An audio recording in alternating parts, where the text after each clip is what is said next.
Stop for a moment. Think about the last time someone embarrassed you. Maybe it happened at work. Maybe it happened in front of friends. Maybe it happened online, where a single comment made hundreds of strangers feel entitled to judge your character. What did you do? Did your heart begin to race? Did your mind search desperately for the perfect response? Did you spend hours afterward replaying the moment, imagining all the things you should have said? If you did, you weren't weak. You were simply playing a game whose rules you never understood. Because shame has almost nothing to do with truth. It has everything to do with control. The greatest manipulators in history understood something that most people still fail to recognize today. Human beings fear social rejection more than physical pain. Thousands of years ago, being expelled from your tribe meant almost certain death. Without the group, there was no food, no protection, no future. Your nervous system still carries that ancient programming. Your brain cannot always distinguish between being abandoned by a tribe and being criticized during a meeting. To your subconscious, both feel like survival threats. That is why a single sarcastic remark can ruin your entire day. That is why one person's disapproval can echo in your mind for weeks. And that is exactly why shame has become one of the most powerful weapons ever created, not because it hurts, because it controls. Most people believe that public humiliation is spontaneous. It isn't. Whether consciously or unconsciously, many people use shame to establish hierarchy. Watch carefully the next time someone interrupts another person. Notice how someone mocks another person's mistake in front of a group. Observe the subtle smile after delivering a sarcastic comment. They're rarely correcting behavior. They're positioning themselves above someone else. Every social interaction contains invisible negotiations. Who leads? Who follows? Whose opinion matters? Who apologizes first? Who explains themselves? Who seeks approval? Most people never notice these invisible negotiations. They simply participate, automatically. Like actors reading lines from a script they never agreed to. But the moment you become aware of this invisible battlefield, everything changes. You stop hearing insults. You start hearing strategies. You stop seeing criticism. You start recognizing attempts at influence. And that shift alone makes you far more difficult to manipulate. Niccolò Machiavelli understood something deeply uncomfortable about human nature. Power is rarely maintained through force alone. It is maintained through perception. People obey those they perceive as difficult to challenge. They question those who appear eager to be accepted. Think about that carefully. Who is easier to manipulate? The person desperately trying to prove they're a good person, or the person who feels no urgency to defend their reputation? Most people unknowingly spend enormous amounts of energy managing how others perceive them. They explain, clarify, apologize, defend, correct misunderstandings. They believe that if everyone finally understands their intentions, peace will follow. It won't, because people don't attack certainty. They attack uncertainty. Every explanation tells the world something dangerous. I need your approval. And wherever approval is needed, control becomes possible. Imagine two people accused of the exact same thing. The first immediately becomes emotional. "No, that's not what happened. You don't understand. Let me explain." The second simply looks at the speaker, calm, steady, unmoved, then changes the subject. Who appears stronger? Who appears more confident? Who seems as though they know something everyone else doesn't? The facts haven't changed. Only the reaction has. Yet everyone's perception shifts instantly. Why? Because confidence is contagious. Panic is contagious too. People unconsciously borrow emotional signals from those around them. If you panic, others assume there must be a reason. If you remain composed, others begin questioning the attack itself. This is one of the oldest psychological mechanisms in human history. The crowd follows emotional certainty, not objective truth. This is why shame succeeds.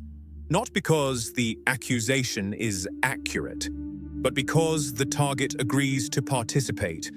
Every defensive reaction silently accepts one dangerous assumption: I must convince everyone I'm innocent. That assumption immediately gives your attacker authority. Now, they become the judge, you become the defendant, and once that courtroom exists, you're already losing. Machiavelli warned repeatedly about allowing other people to define the frame of interaction. The person controlling the frame controls the outcome. Imagine walking onto a chessboard where your opponent already decided which pieces you're allowed to use. Would you expect to win? Yet millions of people do exactly that every day. Someone labels them selfish. Now they spend hours proving they're generous. Someone calls them arrogant. Now they desperately demonstrate humility. Someone accuses them of being cold. Now they overcompensate with kindness.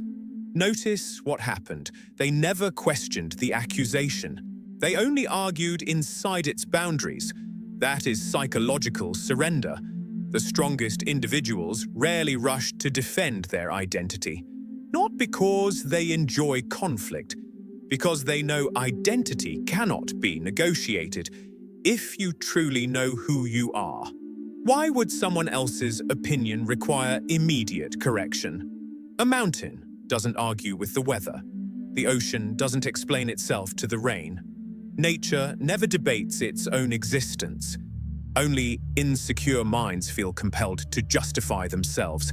That doesn't mean becoming arrogant. It means becoming internally anchored. The moment your identity depends on public approval, it no longer belongs to you. It belongs to the crowd. And crowds are notorious. The goal remains identical. Discover how easily your emotional state can be influenced. Once someone finds that button, they press it repeatedly. Not because they're evil, because human beings naturally repeat behaviors that produce results. If making you defensive consistently gives them psychological advantage, why would they stop? This realization changes everything. The problem isn't that people sometimes attempt to shame you. That will always happen. The real question is, why do every attempt to shame, humiliate, or belittle another person survives on one resource alone: your reaction? Without it, the attack begins to suffocate. With it, the attacker becomes stronger. This is the first lesson that separates emotionally free people from emotionally controlled people. Most individuals believe the pain comes from the insult itself. It doesn't. The pain comes from the story your mind instantly creates around it. Someone makes a cutting remark. Within seconds, power hidden inside one simple habit: delay. Not because silence is magical, because delay interrupts automatic behavior. The average person cannot tolerate emotional uncertainty. When tension appears, they rush to eliminate it. They interrupt, overtalk, laugh nervously, apologize, defend, fill every uncomfortable silence. But emotional discipline begins where automatic behavior ends. Imagine that someone says, "You're clearly not capable of handling responsibility." Most people answer immediately. Instead, imagine looking at them calmly, taking one slow breath, allowing 3 or 4 seconds to pass, then asking, "Why do you believe that?" Everything changes. You didn't defend yourself. You invited them to expose their reasoning. Now, they must carry the conversation. Now, They must just it discipline. Either way, the principle remains identical. Your emotions belong to you. The moment someone else can activate them on command, they own part of your behavior. Think about how often this happens online. One comment ruins someone's mood. One criticism destroys an entire week. One stranger gains complete access to another person's emotional state. Would you hand your house keys to someone you don't trust? Probably not. Yet people hand over emotional keys every single day. All it takes is one opinion, one sarcastic remark, one judgment. Suddenly, someone else controls the weather inside your mind. That is not sensitivity. That is psychological dependency. Machiavelli repeatedly emphasized the importance of appearing stable during uncertainty. Not because appearance alone creates power, because stability influences perception.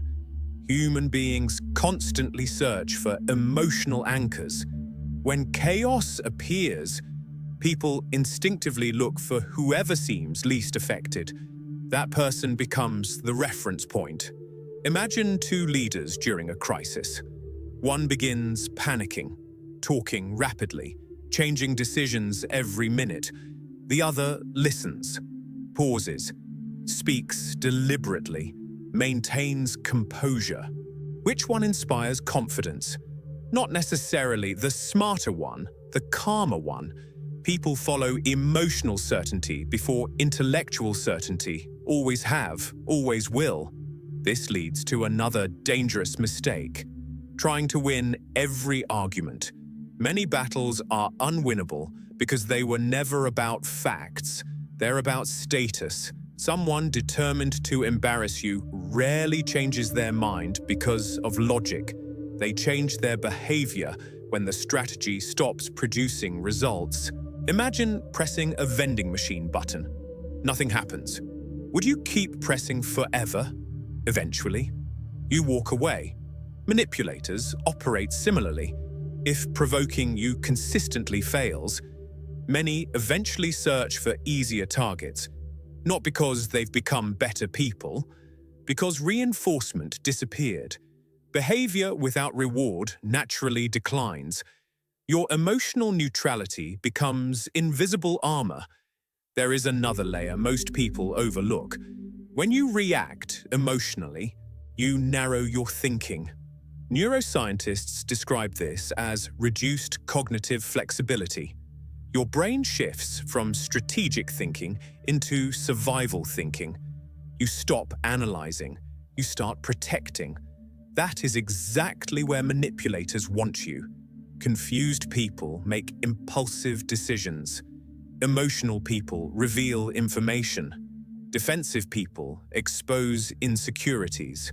Meanwhile, the calm observer continues collecting data, watching, listening, learning.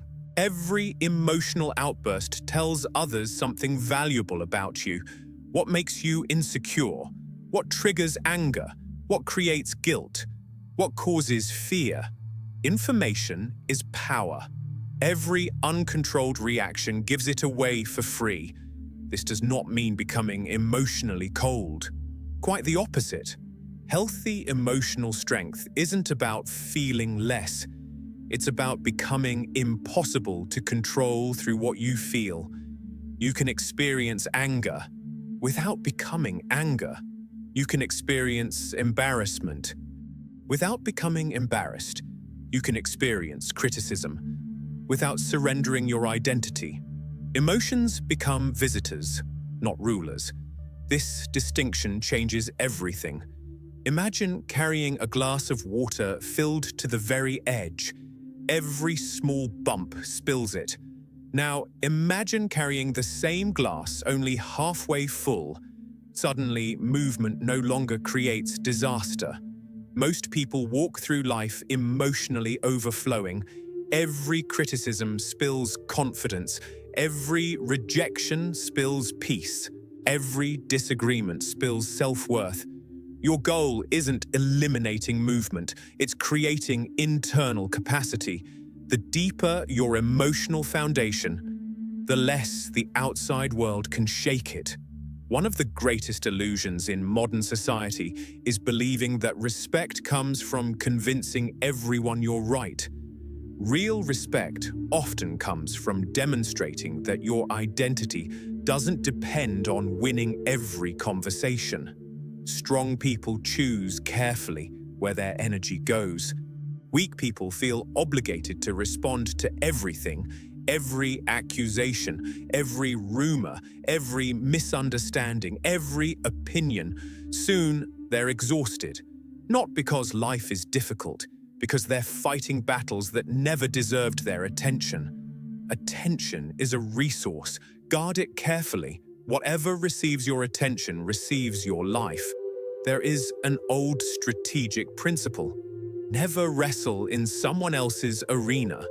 If another person defines the conflict, chooses the emotional tone, determines the topic, and controls the pace, you've already accepted their battlefield. Instead, create your own. Sometimes that means changing the subject. Sometimes it means asking questions instead of answering them. Sometimes it means smiling and walking away. Walking away is not surrender. Sometimes it is the clearest declaration of independence possible. Only people desperate for validation believe every attack deserves a response. Those who truly value themselves understand something different. Silence can communicate confidence more effectively than 1,000 perfectly constructed arguments. By now, one truth should be becoming clear. Your greatest protection against shame isn't the perfect comeback. It isn't intimidating body language. It isn't verbal dominance. It is emotional ownership. Once another person's opinion loses the ability to define your identity, their strongest weapon disappears. And that is precisely why the next chapter matters, because emotional freedom alone is not enough.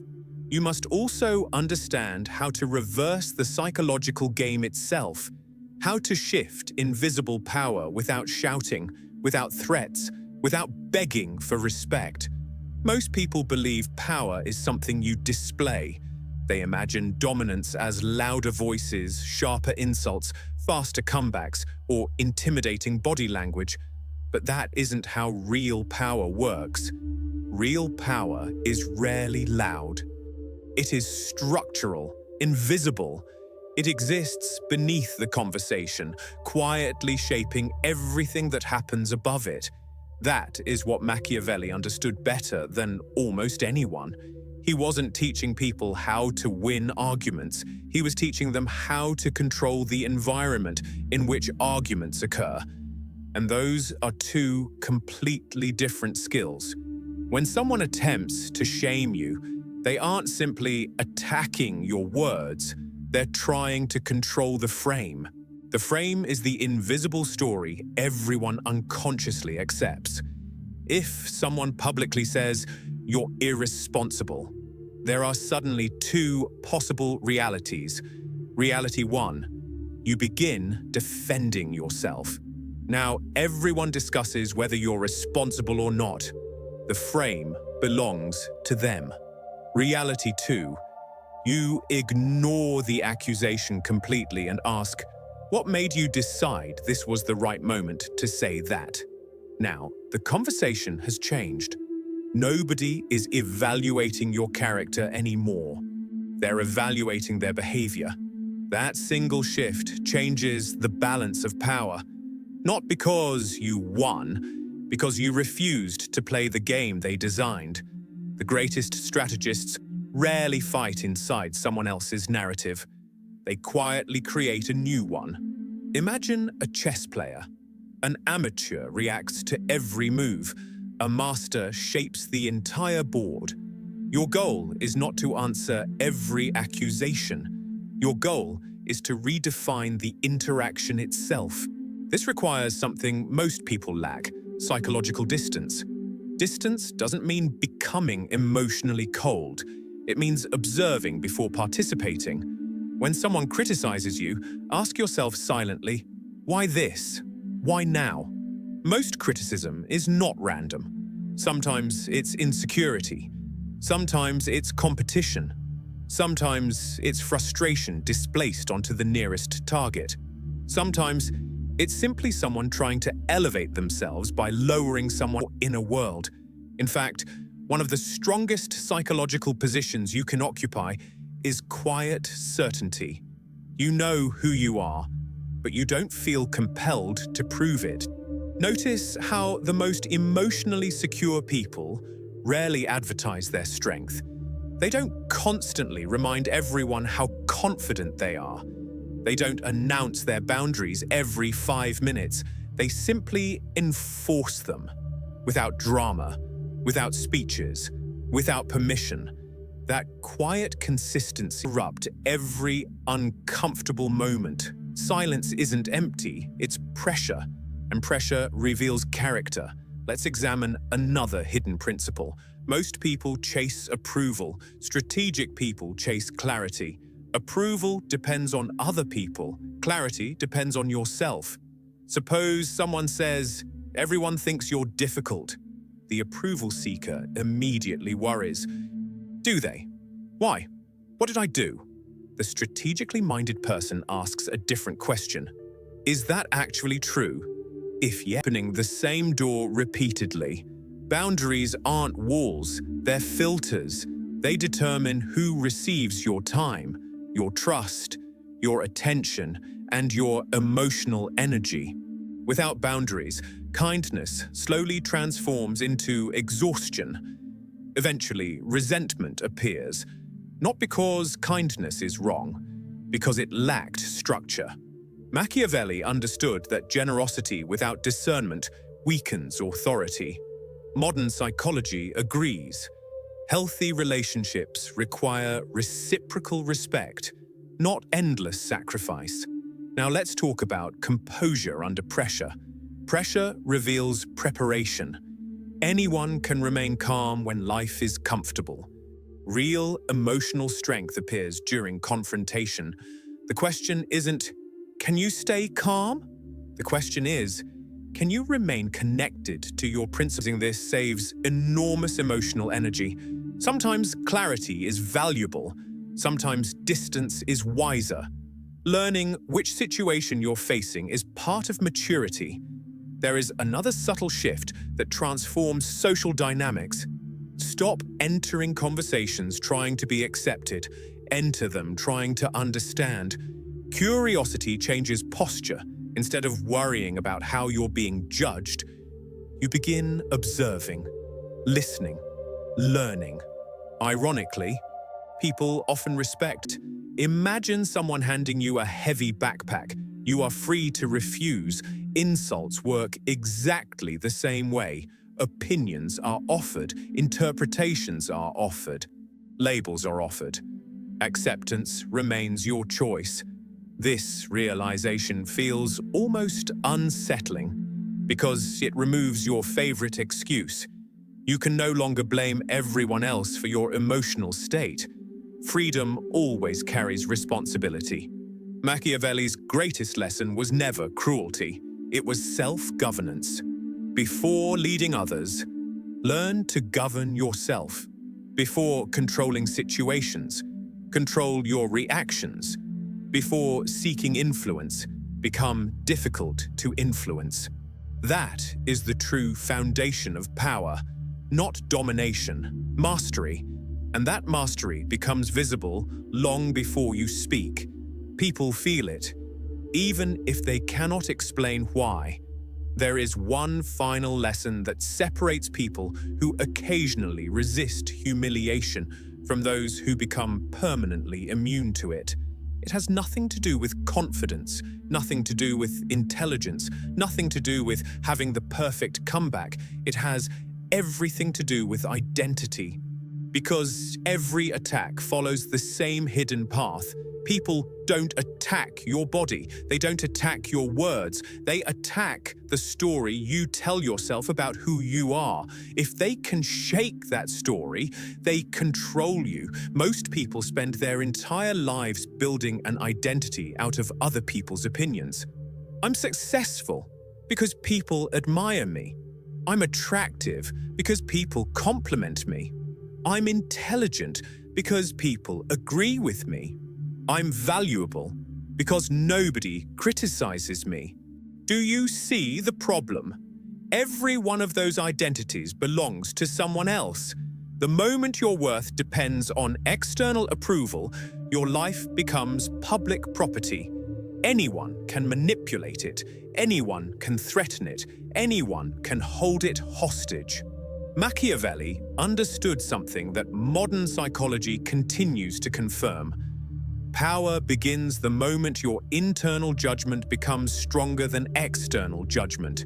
The prince who constantly worries about popularity loses authority. The individual who constantly worries about approval loses freedom. The psychology is identical. Because freedom isn't doing whatever you want.